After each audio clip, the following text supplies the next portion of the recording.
बच्चों, आज हम वैद्युत क्षेत्र के बारे में अध्ययन करेंगे। किसी आवेश के चारों ओर का वह क्षेत्र जिसमें कोई अन्य आवेश रखे जाने पर वह आकर्षण और प्रतिकर्षण बल का अनुभव कर सकता है, तो इस प्रकार उत्पन्न क्षेत्र को ही हम वैद्युत क्षेत्र कहते हैं। वैद्युत क्षेत्र, वैद्युत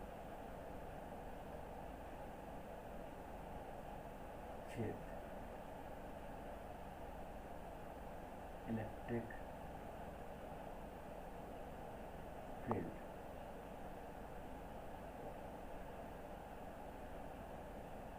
किसी आवेश के चारों ओर का वह क्षेत्र जिसमें कोई अन्य आवेश रखे जाने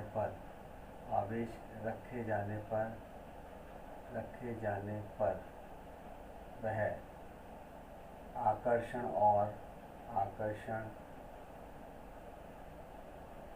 और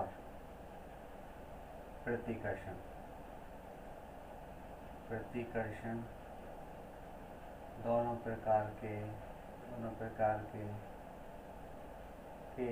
बलों का अनुभव कर सके।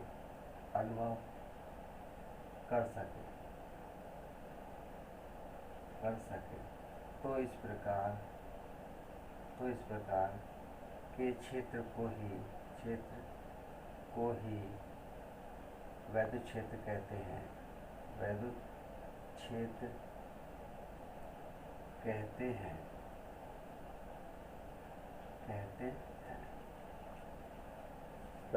कहते हैं।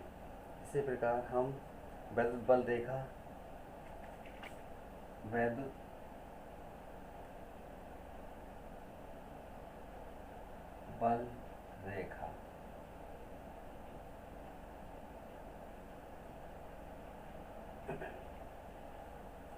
बल रेखा, हम जानते हैं कि वैद्युत क्षेत्र में यदि कोई आवेश या स्वतंत्र धनावेश रख दिया जाता है तो उस पर एक बल कार्य करने लगता है और वह बल की दिशा में ही चलने लगता है।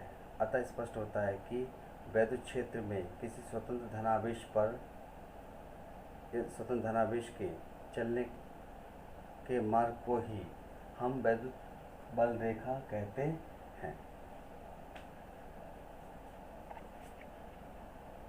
अतः स्पष्ट होता है कि वैद्युत क्षेत्र में स्वतंत्र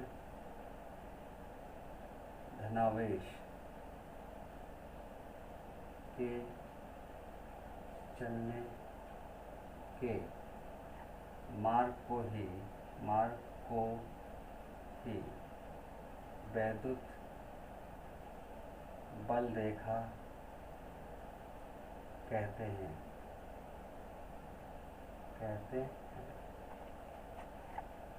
वैद्युत बल रेखा कहते हैं। नंबर 1, नंबर 2, नंबर 3, वैद्युत क्षेत्र की तीव्रता।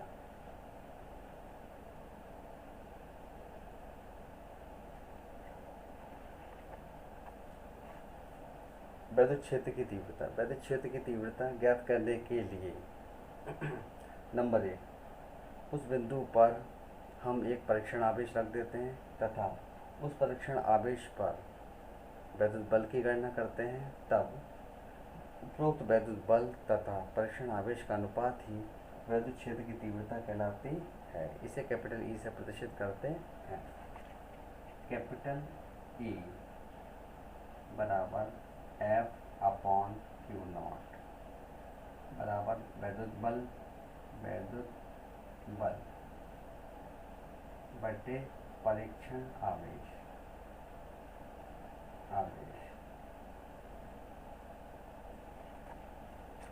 वैद्युत क्षेत्र की तीव्रता को हम कैपिटल ई के द्वारा प्रदर्शित करते हैं। Capital E equal to F बटा क्यू नॉट इक्वल टू वैद्युत बल बटा परीक्षण आवेश। सबसे पहले वैद्युत क्षेत्र की तीव्रता ज्ञात करने के लिए किसी बिंदु पर हम एक परीक्षण आवेश क्यू नॉट रख देते हैं तथा उस परीक्षण आवेश या उस बिंदु पर हम उस परीक्षण आवेश के कारण वैद्युत बल ज्ञात करते हैं जो कि कूलाम के नियम के अनुसार लगता है। तब उपरोक्त वैद्युत बल तथा परीक्षण आवेश का अनुपात ही वैद्युत क्षेत्र की तीव्रता कहलाता है। नोट नंबर 1, वैद्युत क्षेत्र की तीव्रता सदिश राशि है।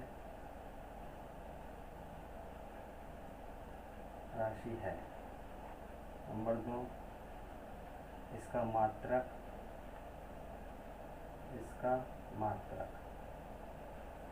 वैद्युत बल F यानी कि न्यूटन बटा क्यू नॉट आवेश है कूलाम। वैद्युत क्षेत्र की तीव्रता का मात्रक न्यूटन अपॉन कूलाम होता है। धन्यवाद।